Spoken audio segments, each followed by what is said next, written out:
You make one part and it comes out right. Then you make another one and it's just a little off. By the third one, nothing matches. You may think that's a tool or a skill problem. More than likely, it's a setup problem. If the part isn't in the same place, held the same way every time, the results won't be the same either. A simple example is cutting parts to length on a miter saw. If you measure each piece and cut them one by one, they'll be close, but not exact. A tiny difference in where you mark or how you line it up adds up.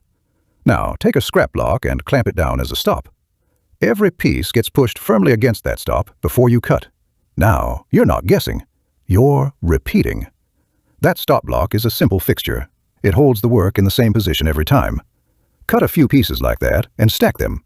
They line up perfectly because the setup didn't change. You can see this principle in action in any shop. Even a small metal bracket, a round wooden dowel, or a plastic component behaves differently if it's not held consistently. You might have a part that fits perfectly the first time, then shifts a hair on the next try. The errors are subtle, but when you stack or assemble multiple pieces, they quickly add up. That's why controlling the setup is so much more important than relying solely on measuring or eyeballing. Material is very important too. Softwood, hardwood, metal, or plastic all behave differently. Wood can shift or compress slightly under the clamp, and even hardwood will move a hair with humidity. Metal parts are more rigid, but they expand with heat or bend slightly under stress. Plastic can creep under pressure. Knowing your material tells you how precise your setup needs to be. For woodworking, plus or minus 1/32 of an inch is usually fine. For critical metal parts, you might aim for plus or minus 1/1000th of an inch or so. The principle is the same. Understand your material and plan your setup accordingly. Same idea applies on a drill press. If you're laying out and drilling each hole by eye, you're introducing variation every time you move the part. Even if your marks are good, the way the part sits or shifts will change the result. Add a back fence and a stop block.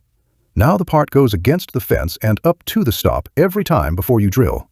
That's when you're starting to build what the shop world calls jigs and fixtures. Fixtures hold the part in place. Jigs are fixtures that also help guide the tool. Both are about control and repeatability. A flat part is easy. It sits still on its own.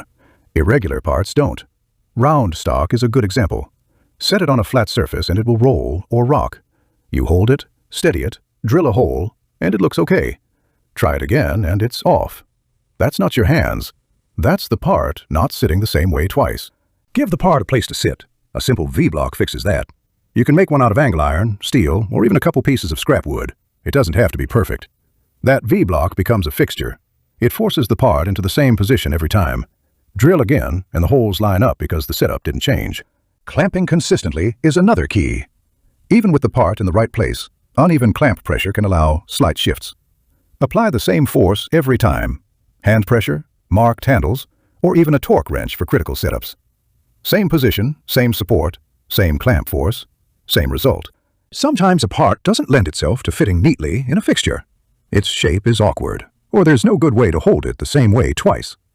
That's where patterns and templates come in. Instead of trying to control the part directly, make one part right. Then use that part as your reference for the next one. Clamp them together, trace it, or transfer hole locations. Now you're not measuring every piece from scratch. You're copying something that already works. That's another way to get repeatability, not by forcing the setup, but by carrying the accuracy forward. This works no matter what material you're using, wood, metal, or plastic. The tool matters less than the setup, though it still needs to be sharp and true. You don't get repeatable parts by measuring better or trying harder. You get repeatable parts by making the setup do the same thing every time. Once you understand that, the next step is building simple jigs, fixtures, and templates that lock that consistency in. Fixtures stabilize, jigs guide, templates carry accuracy forward. Together, they take the guesswork out of making multiple parts.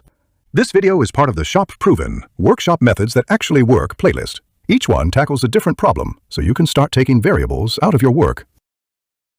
You know, a lot of projects don't fail because of one big mistake. They fail because of a lot of little mistakes. This is the main reason that reliable shops depend on jigs, fixtures, and patterns and solid setups for their repeatable processes. This helps to remove human error in the equation. Now, we've got another video in this series coming up where we'll wrap it up and We'll talk about what it takes to properly finish and prep the parts before final assembly and final installation. Thank you for watching. I got more to come.